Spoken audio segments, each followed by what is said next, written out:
నమస్కారం అండి. అందరికీ స్వాగతం. సుబ్హానల్లా. Good morning. మనం కణజాలం గురించి, కణజాలంలో ఉండేటువంటి ప్రక్రియల గురించి, కండరం ఎలా ఉండాలి, ఆ కండరం పునరుజ్జీవనం ఎలా చేస్తున్నా, చచ్చిపోతున్నటువంటి కణజాలం మెటబాలిజం, దాన్ని పునరుజ్జీవనం ఎలా చేయాలి, దాని వ్యాయామం ఎలా ఉండాలి, దానికి కావాల్సినటువంటి పోషక పదార్థాలు ఎలా ఉండాలి అనేటువంటి విషయం మనం నేర్చుకుంటున్నాం. మన శరీరంలో 2 రకాలైనటువంటి ఎఫ్లూయెంట్ ట్రీట్మెంట్స్ ఉన్నాయి.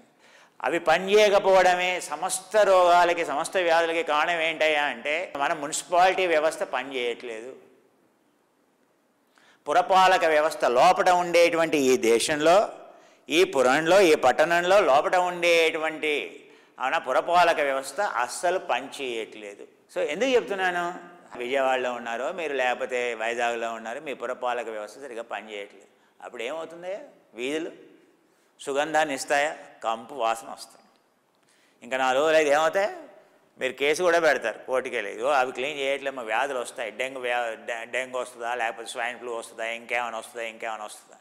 ఎందుకని? అపరిశుభ్రంగా ఉంటే వ్యాధులు వస్తాయి. మనకి వ్యాధులు ఎందుకు వస్తున్నాయి? లోపల అపరిశుభ్రత అనేది పెరిగిపోతుంది. మన మున్సిపాలిటీ వ్యవస్థ పనిచేయట్లేదు. ఎందుకు పనిచేయట్లేదు? మన మున్సిపాలిటీ వ్యవస్థ ఏంటంటే డైలీ ఏదో కొంత చెత్తని తీసివేయడానికి ప్రతిరోజు హైదరాబాద్లో 5 లక్షల టన్నుల గార్బేజ్ ఉత్పత్తి అవుతుంది. ప్రతిరోజు 5 లక్షల టన్నులు ఉత్పత్తి అవుతుంది అనమాట. ఆ 5 లక్షల టన్నుల బదులు నువ్వు సడన్గా 20 లక్షల టన్నులు ప్రొడ్యూస్ చేసినావు. నీ వ్యవస్థ హైదరాబాద్లో, నీ మున్సిపాలిటీ అంతమంది ఎంప్లాయీసే ఉన్నారు కదా, మరి సడన్గా నువ్వు 20 లక్షల వ్యవస్థ ఇచ్చావు, మరి శుభ్రం అవుతుందా? వాళ్ళకి వీళ్ళే క్లీన్ చేయాలి. 20 లక్షలైనా 5 లక్షలైనా అవుతుందా? ఎన్ని రోజులు పడుతుంది అది? పోనీ ప్రతిరోజు నువ్వు 20 లక్షల టన్నులు వేస్తున్నావు నువ్వు. పోనీ ఏదో ఒక రోజు వేసావు, రెండో రోజు తీసేసావు, ఏమో అనుకో. ప్రతిరోజు నువ్వు 20 లక్షల టన్నులు వేస్తే నీ కెపాసిటీ, శరీరం ఏమో 5 లక్షలకే డిజైన్ చేయబడింది. నువ్వు ప్రతిరోజు 20 లక్షలు వేస్తున్నావు. అది ప్రాబ్లం. ఎందుకు చెత్త పేరుకుని పోతుందయ్యా? ప్రతిరోజు వేస్తూనే ఉన్నాం. లోపల చెత్త ఏమవుతుంది? పేరుకొని పోతుంది. ఈ వ్యవస్థ అంతా ఏది సరిగ్గా లేదు. ఆయన కొలనోస్కోపీ పెట్టి చూసిందంతా ఇది. రెండో వ్యవస్థ ఇది బయట ఉండేటువంటి వ్యవస్థ. లోపల ఉండేటువంటి వ్యవస్థ కణజాలం లోపల ఎఫ్లూయెంట్ ట్రీట్మెంట్, ఎక్స్టర్నల్ ఎఫ్లూయెంట్ ట్రీట్మెంటే. ఇంతకంటే అద్భుతం. ఒకవేళ ఇక్కడ ఏదైనా తప్పిపోయింది, ఇక్కడ ఈ వ్యవస్థ అంతో ఎంతో ఉంది, పోయింది. నీ యొక్క కణజాలం లోపలికి వెళ్ళింది. కణజాలం లోపల ఉండేటువంటి శుద్ధి వ్యవస్థ ఏదైతే ఉంటుందో ఇది కణజాలం. ఈ పాడు తెలిసిపోయింది. ఈ బొమ్మ చూడగానే మీకు తెలిసిపోతుంది. కుమార్ గారి కణజాలం అలా గీస్తారండి. కణజాలం లోపట ఒక పెద్ద ఎఫ్లూయెంట్ ట్రీట్మెంట్ ప్లాంట్ ప్రతి కణంలో. అంటే శరీరంలో ఎన్ని కణాలు ఉన్నాయి? 50 లక్షల కోట్ల కణాలు ఉన్నాయి. 50 లక్షల కోట్ల కణాలు అంటే 50 ట్రిలియన్ సెల్స్ ఉన్నాయి. 50 ట్రిలియన్ సెల్స్ అంటే 50కి 10⁻12 ఇన్ని కణాలు ఉన్నాయి మన లోపల. ఏది శరీరంలో. ఇప్పటివరకే మనం ఏమనుకున్నాం? ఈ ఎఫ్లూయెంట్ ట్రీట్మెంటే చాలా పెద్దదని అనుకున్నారు శాస్త్రవేత్తలు. మనం ఇవి సరిగ్గా ఉంటే చాలయా, అరే నువ్వు ఆరోగ్యంగా ఉంటావని అనుకున్నారు. 1999లో అమెరికాలో ఉండేటువంటి ఒక శాస్త్రవేత్తగా అనుకున్నాడు, అయ్యా ఈ యొక్క ఎఫ్లూయెంట్ ట్రీట్మెంట్ చాలా చిన్నది. అసలు ప్రతి కణజాలంలో పెద్ద ఎఫ్లూయెంట్ ట్రీట్మెంట్ ఉంది. ఈ ఎఫ్లూయెంట్ ట్రీట్మెంట్ ప్రాసెస్కి కావాల్సినటువంటి ఎంజైమ్స్ మహా అయితే తిప్పి కొడితే అవునా. దీనికి కావాల్సిన మహా అయితే 100 ఎంజైమ్స్, 300 ఎంజైమ్స్ ఎన్నో ఉన్నాయి కావాల్సినటువంటి. అవును. కానీ కణజాలం లోపల ఉండేటువంటి వ్యవస్థ ఏదైతే ఉందో, అందులో ఉండేటువంటి వ్యవస్థ అనేది సుమారు దీనికంటే 10 రెట్లు ఎక్కువ. ఏం కనుక్కున్నారు 1999లో? ప్రోటియోజోమ్. దీనికి నోబెల్ ప్రైజ్ ఇచ్చారు. What is proteasome? కణజాలం లోపల ఉండేటువంటి కణజాలం ఎప్పుడు పుడుతూ ఉంది, గిడుతూ ఉంది. సో కంట్లో ఉండేటువంటి కణజాలం ప్రతి 48 గంటలకు పుడుతూ ఉంది, గిడుతూ ఉంది. మరి చచ్చిపోయినటువంటి కణజాలం మరి ఏమవుతుంది? ఆ కణజాలాన్ని మళ్ళీ సెల్ ఏం చేస్తుంది? ఆ కణజాలాన్ని తీసుకొని దాన్ని ప్రాసెస్ చేస్తుంది. ఆ ప్రాసెస్ చేయడానికి పనికొచ్చేటువంటి అది ఎలా ప్రాసెస్ చేస్తుంది? సెల్లో ఈ కణజాలానికి ప్రాణం ఇచ్చిన తర్వాత, కణజాలానికి కావాల్సినటువంటి ఆరోగ్యాన్ని ఇచ్చిన తర్వాత, ఇందులో ఉత్పత్తి అయ్యేటువంటి వేస్ట్ ఏదైతే ఉంటుందో ఆ వేస్ట్ అంతా కూడా సెల్ లోపలనే ప్రాసెస్ అయిపోతుంది. చాలా వరకు 90% ప్రోటీన్ వేస్ట్ అంతా ఏది బయటికి వెళ్ళదు. ఆ ప్రోటీన్ వేస్ట్ అంతా కూడా కణజాలం లోపలనే ప్రాసెస్ అయిపోతుంది, బయటికి పంపించదు. ఎందుకని? ఈ కణజాలం లోపల ఈ వేస్ట్ని ప్రాసెస్ చేసేటువంటి దాన్ని ప్రోటియోజోమ్ అని అంటారు. దీనికి 1999లో దీనికి నోబెల్ ప్రైజ్ ఇచ్చారు. 216లో లేటెస్ట్ 216లో నోబెల్ ప్రైజ్ ఎందుకు ఇచ్చారో తెలుసా అండి? ఈ కణజాలం లోపల ప్రోటియోజోమ్ కంటే అద్భుతమైనటువంటి వ్యవస్థ ఉంది. ఏంటి? ఆటోఫేజీ.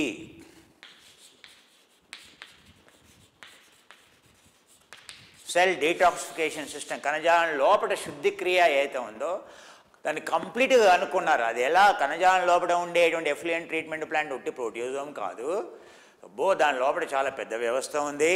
సో దాని లోపల ఏది ఈ ప్రోటీన్తో సంబంధించినటువంటి ప్రోటియోజోమే కాదు, ఇంకా దానికి తర్వాత ఇంకా 2 వ్యవస్థలు ఉన్నాయి. ఆటోఫేజీ ఉంది, ఆ తర్వాత లైజోజోమ్ వ్యవస్థ ఉంది అనేటువంటి వ్యవస్థ కనుక్కోవడం వల్ల ఈ ఆటోఫేజీ అనేటువంటి సిస్టమ్ దెబ్బతింటం వల్ల సమస్త వ్యాధులు వస్తున్నాయి. ఆ ఆటోఫేజీ అనేది అసలు పనిచేయట్లేదు. సో ఆటోఫేజీ అనేది కనుక సరిగ్గా పనిచేస్తే మనం ఆరోగ్యంగా ఉంటాం, మెటబాలిజం అనేది ఆటోమేటిక్గా పెరుగుతుంది.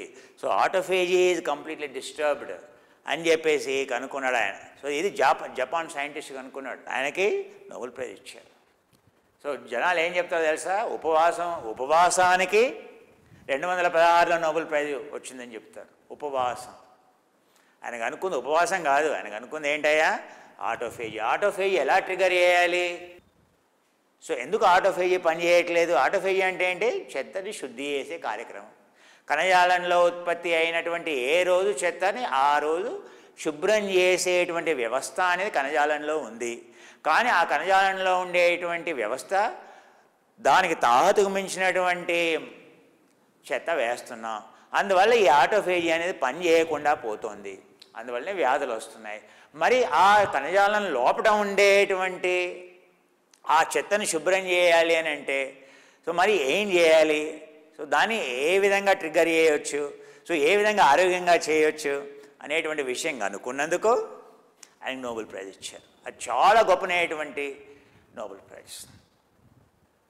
ఎందుకంటే మనం ఇప్పుడు తీసుకోబోయేటువంటి డైట్ ఆటోఫేజీ డైట్. నెక్స్ట్ దాని పేరే పెట్టుకోండి, ఆటోఫేజీ డైట్. ఆటోఫేజీ డైట్ అనేది సమస్త రకాలైనటువంటి వ్యాధులకి పరిష్కారం. అది ఆర్థరైటిస్ కావచ్చు, డయాబెటీస్ కావచ్చు, హైపర్టెన్షన్ కావచ్చు, ఆ తర్వాత ఊబకాయం కావచ్చు, క్యాన్సర్ కావచ్చు, అది ఏదైనా కావచ్చు. ఎవరు? ఈ షిన్యా అనేటువంటి ఆయన. సో ఆయనకు నోబెల్ ప్రైజ్ రాలా, కానీ ఆయన ఈ 2 నోబెల్ ప్రైజెస్ని మొత్తం స్టడీ చేశాడు. ఆయన స్టడీ చేయడమే కాదు, ఆయన 100% ఇంప్లిమెంట్ చేశాడు ఆయన లైఫ్లో. దాంతో ఆయన ఒకటే కాదు, ఎవరికైతే ఏ పేషెంట్లకైతే ఆయన రికమెండ్ చేశాడో సో దాన్ని ఏమంటారో తెలుసా అండి? షిన్యా ఫాస్టింగ్ అనే ఒక గొప్ప పేరు వచ్చేసింది అమెరికాలో. షిన్యా అనేది ఆయన పేరు, షిన్యా ఫాస్టింగ్ అని అంటారు. ఇప్పుడు మనం చేయబోయేటువంటి డైట్ ఏదైతే ఉందో షిన్యా ఫాస్టింగ్ అని ఏం చెప్పట్లా మనం, కానీ ఆటోఫేజీ డైట్. సో ఎప్పుడు ఈ కణజాలం లోపల ఉండేటువంటి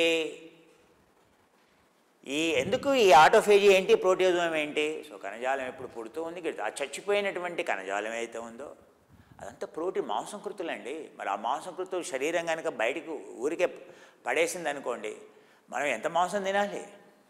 మన శరీరం అంతా దేంతో తయారైంది? మాంసంతోటేగా తయారైంది. మన శరీరం ఫ్యాట్తో, కార్బోహైడ్రేట్తో తయారు కాలేదని మనం ఇదివరకే నేర్చుకున్నాం. మరి ఆ ప్రతిరోజు మనం నేర్చుకున్నాం కూడా, ప్రతిరోజు ఎన్ని కణాలు? సో ఏది 5 లక్షల కణాలు ప్రతి సెకండ్కి పుడుతున్నాయి, ప్రతి చచ్చిపోతున్నాయి. అంటే 5 లక్షల కణాలు చచ్చిపోతున్నాయంటే అంతా అన్ని కళేబరాలు ఉన్నట్టే కదా, అన్ని కణాల కళేబరాలు ఉన్నట్టే కదా, అన్ని కణాల స్కెలిటల్ మజిల్ ఉన్నట్టే కదా.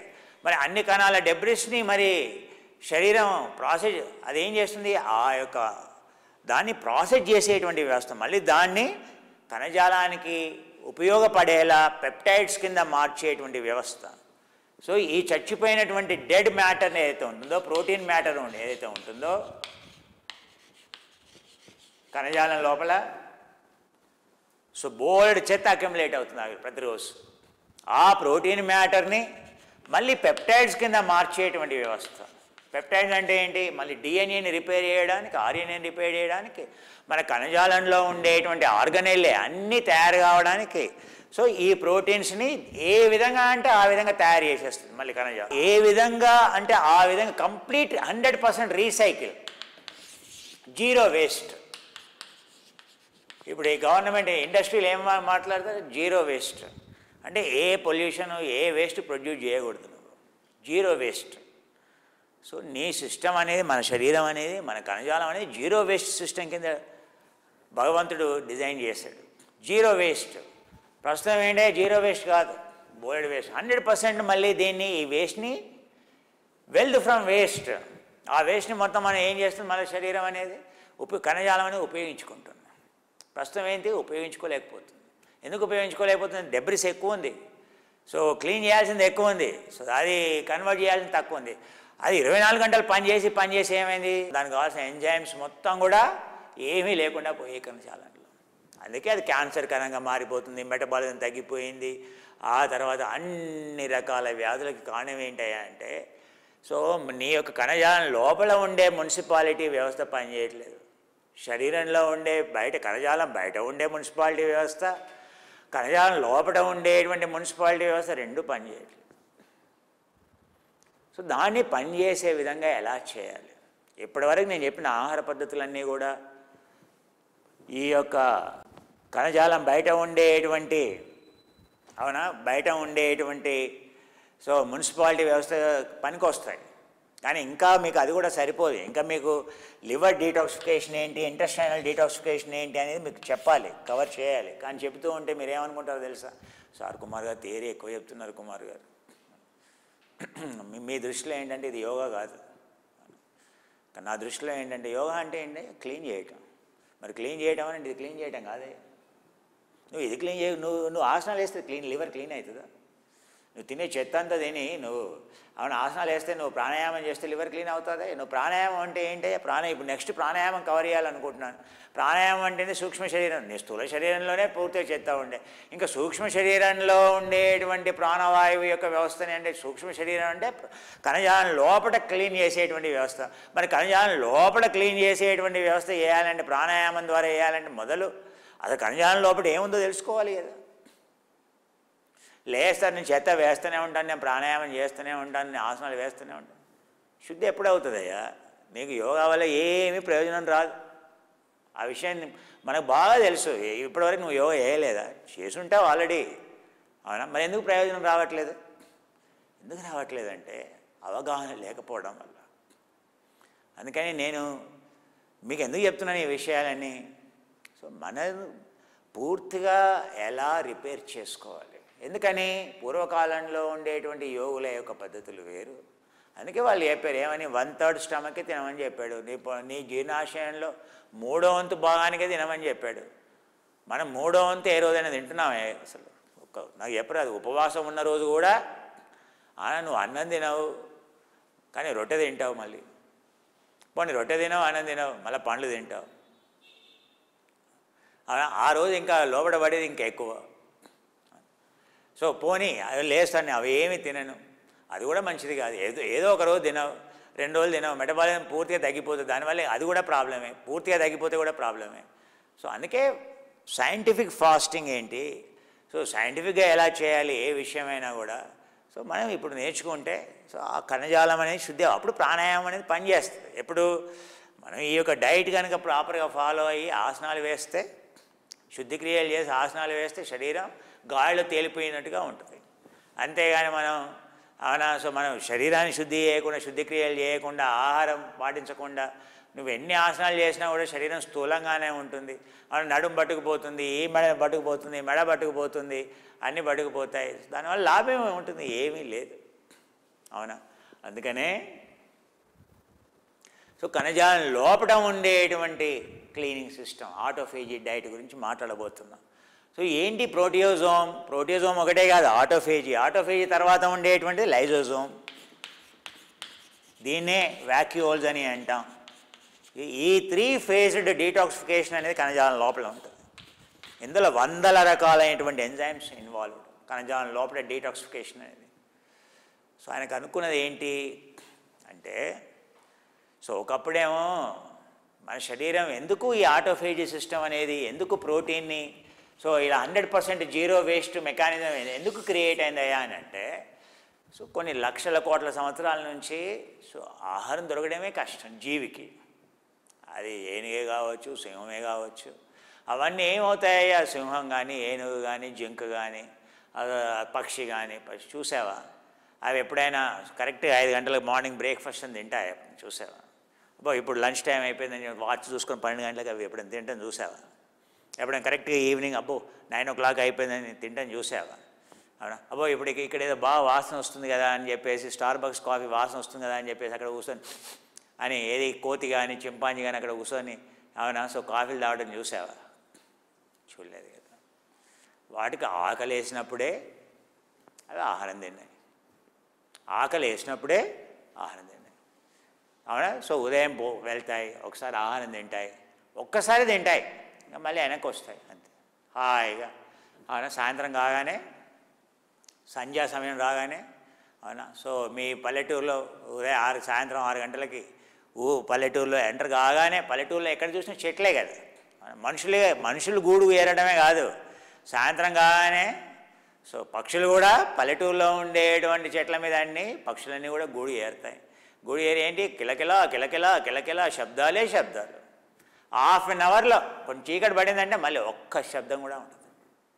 మీరు ఎప్పుడైతే పశువుల్ని తీసుకొని మరి ఎప్పుడైతే పల్లెటూరులోకి వస్తున్నారో సాయంత్రం పూట, అవునా అప్పుడు సో తమ యొక్క ఆహార కార్యక్రమాన్ని ముగించుకొని ఆ పక్షులన్నీ కూడా వచ్చి గూటికి వచ్చి, అవునా మళ్ళీ గూట్లో కూర్చొని తినే కార్యక్రమం ఏమి ఉండదు కదా.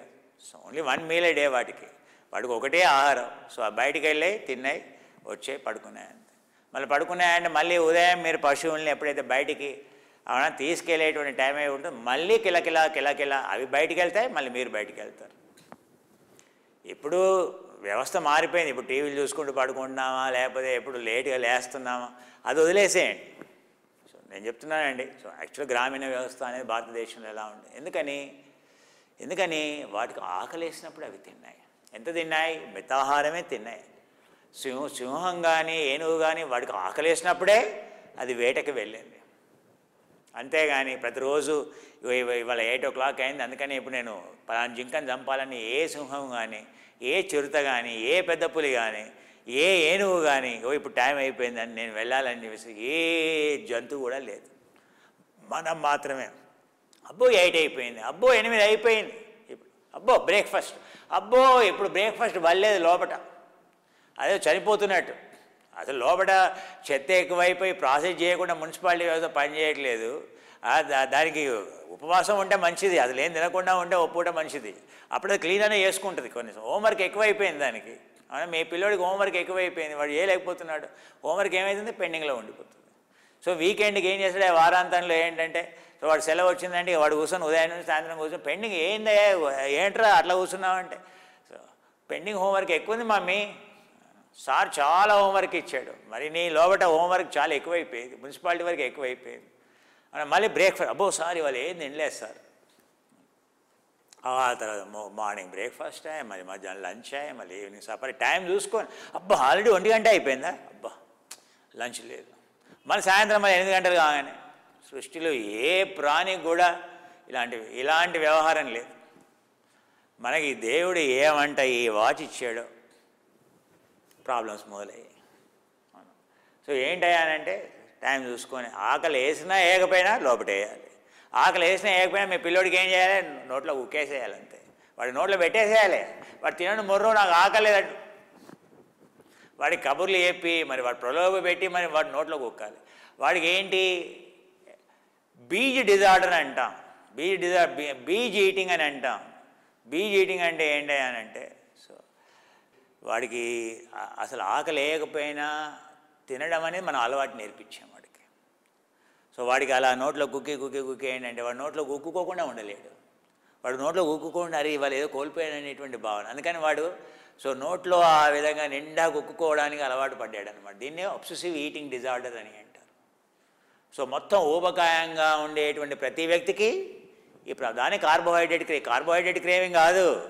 సో ఏంటంటే ఆ విధంగా తల్లిదండ్రులు అలవాటు చేసేస్తారు. నోట్లో కుక్కి వాడికి నోట్లో కుక్కుకోకుండా ఉండలేడు, ఎప్పుడు ఏదో ఒకటి నోట్లో పడుతూనే ఉండాలి వాడికి. అబ్బో ఇప్పుడు ఏం లేదు బర్గరా, పిజ్జానా, కాఫీయా, ఏదో ఒకటి నోట్లో పడుతూనే ఉండాలి. స్ట్రెస్ ఎక్కువైన పోతే ఇంకా ఎక్కువ. ఎందుకు చెప్తున్నానంటే సో ఈ బ్రేక్ఫాస్ట్లు, ఈ లంచ్లు, ఈ సప్పర్లు ఎంత అవసరమో అంత తీసుకుంటే ఏం గొడవ లేదు. కానీ చెప్పాను కదా, ఆటోఫేజీ ఎందుకు పని చేయట్లేదనంటే మన యొక్క వ్యవస్థ అనేది లోపల ఉండేటువంటి మున్సిపాలిటీ వ్యవస్థ అసలు క్లీన్ చేయలే. ఏ రోజు కూడా మన సిస్టమ్ క్లీన్గా లేదు. మరి క్లీన్ చేయాలంటే ఏం కనుక్కున్నాడు ఆయన? దానికి 16 గంటలు అవునా గ్యాప్ ఇస్తే ఆయన కనుక్కుంది ఏంటి? 2016లో ఆయన కనుక్కున్నటువంటి ఏంటయ్యా అంటే ఇంటర్మిటెంట్ ఫాస్టింగ్ అని అంటాం. ఇంటర్మిటెంట్ ఫాస్టింగ్ అంటే ఏంటి? ప్రతిరోజు స్మార్ట్ ఫాస్టింగ్ అని అంటాం. అంటే ప్రతిరోజు యోగుల్లాగా ఉపవాసం. సో మనం పాటించబోయేటువంటి ఉపవాసం ఏంటయ్యా అంటే 16 గంటలు ఉపవాసం. సార్ 16 గంటలు ఎట్లుండాలి సార్? రాత్రి 8 గంటలకి రాత్రి భోజనం అయిపోవాలి. ఓకే, 9 గంటలకి అయిపోవాలి. సో 9 గంటల నుంచి మళ్ళీ అంటే రాత్రి 9 గంటలకంటే ఉదయం 9 గంటలకు 12 గంటలు అయింది. మళ్ళీ దానికి 4 గంటలు కలుపుకో అంటే మళ్ళీ 1 గంటకి. సో 1 గంటకి లంచ్, 16 గంటలు గ్యాప్ ఇవ్వు. నేది నీ యొక్క డిన్నర్కి, మళ్ళీ నెక్స్ట్ మీల్కి, మీల్ టు మీల్. నువ్వు రాత్రి భోజనం చేసావంటే నెక్స్ట్ భోజనం ఎప్పుడయ్యా అంటే 16 గంటల తర్వాత లెక్క పెట్టుకో.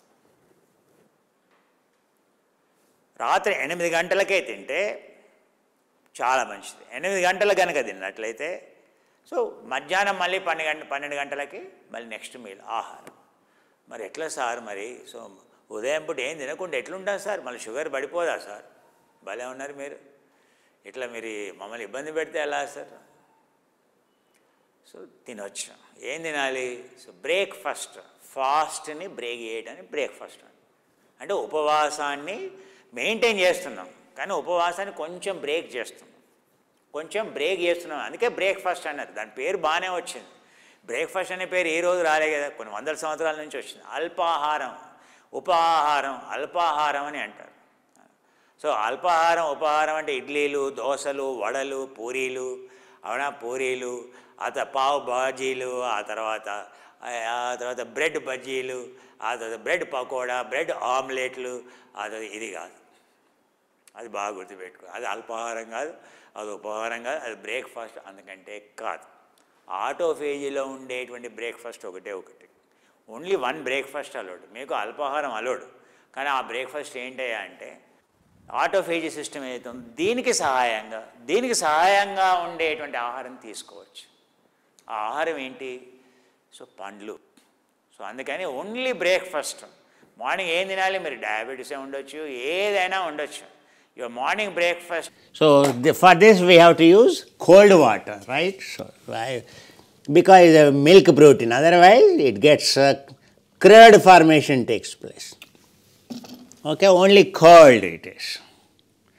And then you can see, so the flavored oligoprotein of little higher size, molecular size. You can see that, right? How this dissolved, but that requires mixing, little bit of mixing.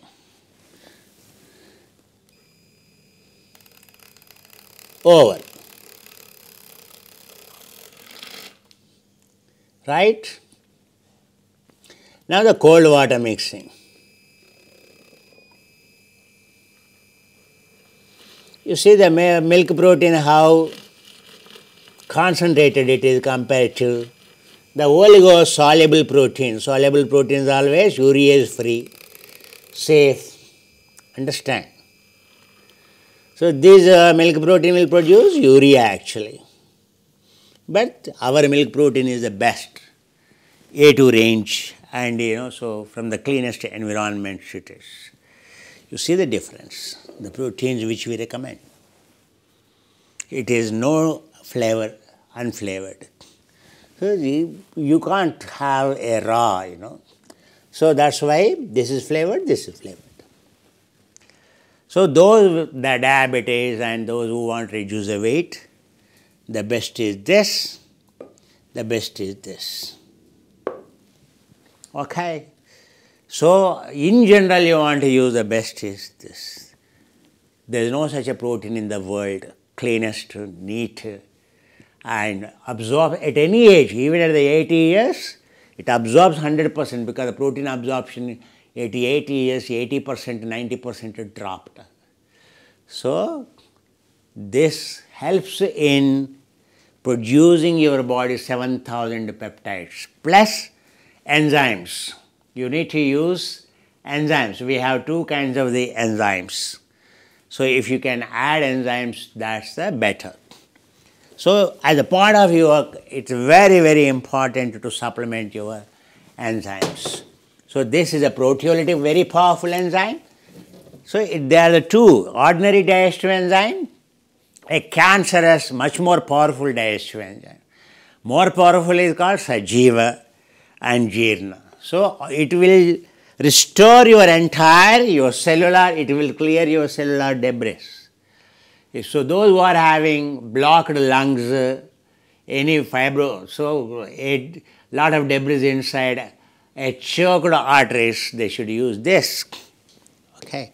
So you can use this, very little. So this I will give the demonstration some other day. Okay, not today. I will use it for some other day. But they are very, very powerful. Okay.